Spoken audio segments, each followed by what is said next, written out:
Extra, extra, read all about it. Except many people don't read it, they throw it away. Why some want to see an end to the distribution of free newspapers. Good evening and thanks for joining us. I'm Karina Paisa. And I'm Steve Hammond. Welcome to WBOC News at 5 on Fox 21. It's meant to be a way for people who cannot afford a subscription to read their local newspaper for free. Copies of some papers delivered to every doorstep in cities like Cambridge and Salisbury. Our Mid-Shore Bureau Chief Tyler Butler joins us live from the Cambridge Yacht Club tonight. Tyler, some say the free papers are making their cities look trashy.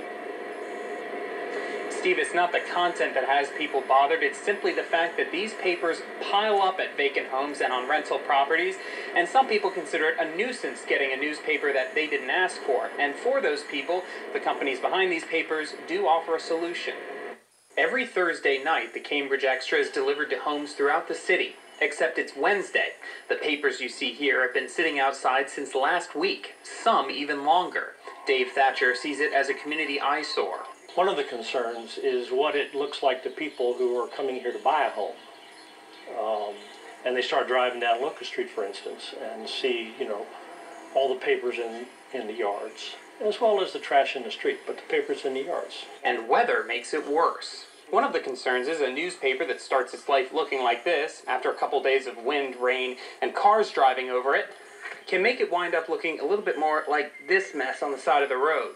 Salisbury neighborhoods have much the same problem. John Schofield says it's a nuisance getting a newspaper he didn't ask for. Usually I just pick them up and throw them in the trash. But it's not a problem without a solution, says Paul Clipper, editor of the Dorchester Banner. We want the papers to get into the hands of people who want them. We don't want them winding up laying out on the street. So to that end, we have an opt-out system in place. We have in the paper, there's a small ad that says to stop delivery of the Cambridge Extra, call this number. The Daily Times in Salisbury did not want to go on camera, but did say they have a similar system in place.